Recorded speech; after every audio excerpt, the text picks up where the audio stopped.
Hey Kelsey, good morning. Uh, Before we get going, I just wanted to ask you, you had a player signed today, Kaya Prestridge. Just was curious just what that process has been like getting to know her and what you're most excited about with what she'll bring to the team.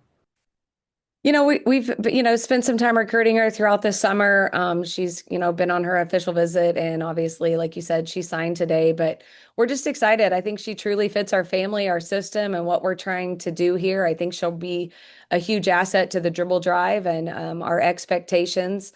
And she's a winner, high character kid that's going to play really hard and is always looking to improve too. I mean, I love that in the middle of practice, when on her official visit, she would after practice, she would ask me questions. And I love that because she was trying to already learn some of the different things we do because, obviously this is her future home. So I love her grit. I love the fact that she can shoot it. She can post, she can get to the rim. She's aggressive around the rim. She's a really good rebounder. And she's got a motor and she wants to win. And I love that. And a quick follow-up on that, just her being your first high school signee here at Arkansas, just what does that mean to you? Just your first player to really take a chance on you in your program. I think it speaks highly of the fact that of what we're trying to do. And I think again, recruiting to the system is extremely important and she fits that to a T. And the fact that, she wants to spend 4 years here at Arkansas. And that's something that's important that she finds a home away from home that she can really excel at. And I definitely think this is the place. And it means a lot that she's willing to buy in. She wants to be here with us. She wants to help us build something special. That definitely means a lot. Now I want to ask about Southeastern Louisiana, just what you see from them on film.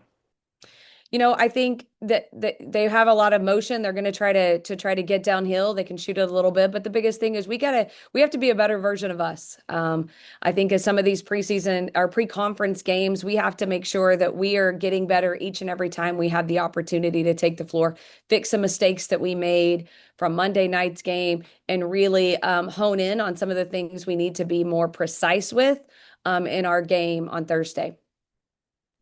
Yeah, looking at their roster and everything, I mean, I know they're in their first year under a new coach, but I'm not sure if they have a returner from that was at Yeah. Southeastern Louisiana last year. Just Whole new going up roster. against, yeah, going up against a team like that with so much just newness and unknown about them, what does that even look like with prep and scouting? We prep and we really focus on when we're focusing on their offense of how we're going to guard their different sets, their different movements.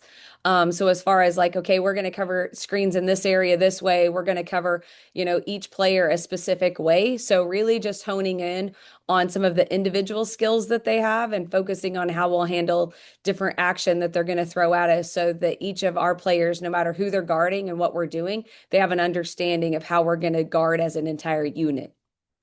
And then looking at Jeff, his background, I know he started like you in Division Two, ironically enough, at the university that you beat in the semifinals in 2019 at SWASU. I'm just curious, what lessons do you think that coaches like you and him probably learned at that level that are still applicable, in D1? I think one thing is, at that level, I had one assistant. It was me and one other person. And, me and her had to do everything together. We drove the people mover. We've done a little bit of everything. So I think that blue collar work ethic and that mentality of having to just roll up your sleeves and find a way to get everything done in the midst of, your job, your home life, and all of those things. It just kind of brings it all into perspective. You have a lot more help at this level. I think the players, obviously at every level you can get a different type of player, but I'm still running the dribble drive and they still have to fit the system and they still have to, fit our culture and what we do in order for us to reach our maximum potential. And last thing I'll ask is just Ashlyn. It feels like she's made a real impact every time she's been on the court this season. What are you seeing from her that you've liked through the first three games?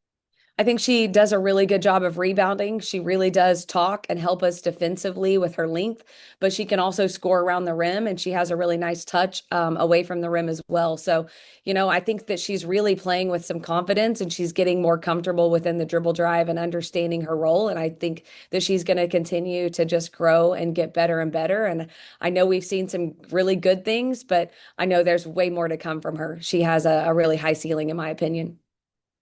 Evan? Yeah, good morning, Coach. Can you hear me? Yes. Awesome. So now that it's been a couple days since kind of the overtime win on Monday night, curious, you've talked about things to improve. What are some of the things in the film on Monday that you guys have been going over the last couple of days, hoping to get better for Southeast Louisiana? I think first of all, we didn't get into the right coverages a few times defensively, and it caused some confusion. And then we gave up some shots that we shouldn't have, or at least they weren't as contested as they needed to be more exact.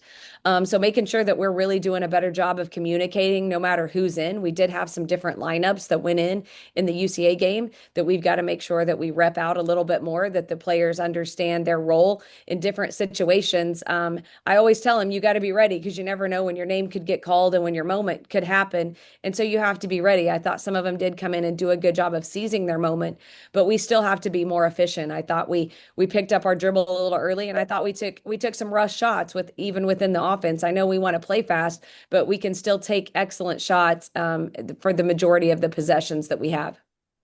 And talk about excellent shots down to the wire. Emily Robinson gets that three, sends you guys to overtime. Curious for what you've seen out of her so far this year. I know she came with you from Oral Roberts, but where have you seen her kind of take a step forward now in Arkansas? I think one thing is definitely her confidence. I mean, the one thing about Emily, at ORU, my first year she was a three guard. Last year she was my point guard, and now here she's playing the four spot. I think within the dribble drive, can be a little interchangeable, but the fact that Emily can play about any position on the floor, the fact that she does a lot of things that don't make the stat sheets, but she always comes up. I mean, she's hit some of our first shots to start most games. She hits the big shots that send us into overtime. She hit clutch free throws down the stretch to help us maintain and get a lead. So she does a lot of intangibles. She also helps get her teammates to the right spots, makes the right pass, and shares the basketball. So I think the list of things that Emily does for us is kind of endless.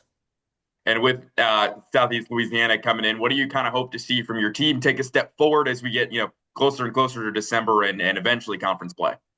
I think we have to be more aggressive defensively. I think in our especially against Pine Bluff, we came out and we were really aggressive defensively, which led to some really good offensive buckets for us and transition points. And I think that we have to be more aggressive defensively. We have to set the tone by being the aggressor on defense in order to set the tone offensively. Yeah, we have a high octane offense and everybody can score, but we're more efficient when we play hard nosed, tough, aggressive defense that leads to some easy buckets for us. Awesome. Thanks, Coach. Thank you. Brett. Kelsey, are there things that you chart in game or your staff, whether it's paint touches or shots or quickness of shots, that you check after a game to kind of reaffirm what took place or what you were happy with? Yeah, we do. We do some different stats. And then, like for instance, yesterday I wanted to stat some different 3-point shots. So we'll stat some things in games, but then at the same time, we'll come back and we'll restat things after so we can have a better evaluation to make sure, for instance, like our 3-point shots, are we repping those shots the same in practice in the same way we're getting them in a game? If not, then I have to make some changes because I want us to get the proper reps in order to be more efficient. So paint touches are important. Usually you can tell within our offense, if we're getting the paint touches that we need and sharing the basketball. Sometimes we have a tendency to start it on the right side and never get it shifted to the left, but we're obviously more efficient and more effective when we shift the ball from side to side and make the defense really move and make them close out. Then we score at a much higher rate.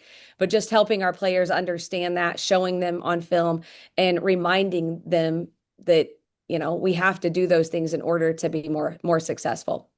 One more. I feel like there's a compounding effect when teams play against you where they get to a point where they run out of gas. Do you see that? Do you sense it when you've got a team on the ropes, maybe before it happens, because you've seen this so many times? If they don't have their legs or they aren't doing what they did in the first half because of trying to keep pace with you guys? Definitely, I've seen that a lot throughout my career, and I think that that's something that I talked about in our preseason when my players dreaded running. It's already starting to pay off and early. Sometimes it doesn't pay off until January or February, but it's already paying off because I think we're in really good shape and we're a little bit more mentally tough than when I got here. So those kinds of things really do matter, and whenever they call that, the media timeouts early in a quarter and we get 7 minutes and 45 seconds left to play with potentially no timeout. Oh, I'm loving that. I'm like, let's go. I love it. That's good. Thank you. Anything else for Coach? Yeah, I want to ask one more. Just you've early season not had much time between games. There are a lot of games. Just what does that look like getting prepared for opponent to opponent? Quick turnaround. I've told my players in the locker room that it's kind of a grind right now. It's grind, prep, and they've got to be able to grind things out.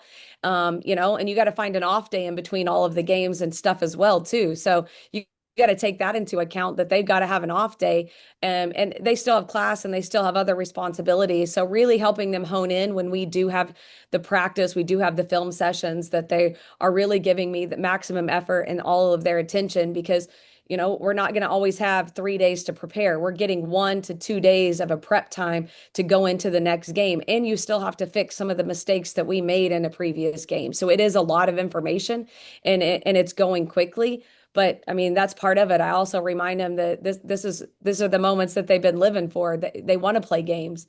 That's what, not everyone just loves practice, let's be honest, but you love the games. And so, but you've got to be efficient at it. So really just helping them focus and hone in and be at their best, and giving me maximum effort for the time that I do get with them. And then I think that it's transferring really well. And then they're able to obviously watch some film on their own because of the access to media, or not to media, but to the film sessions and different things. So that helps them too, because they are being students of the game, which is really helping us. How do you think they've handled it so far, as far as just all the like you said, it's loaded right now with all that's coming at them? I think they've handled it well, considering we're actually really young and it's all so new.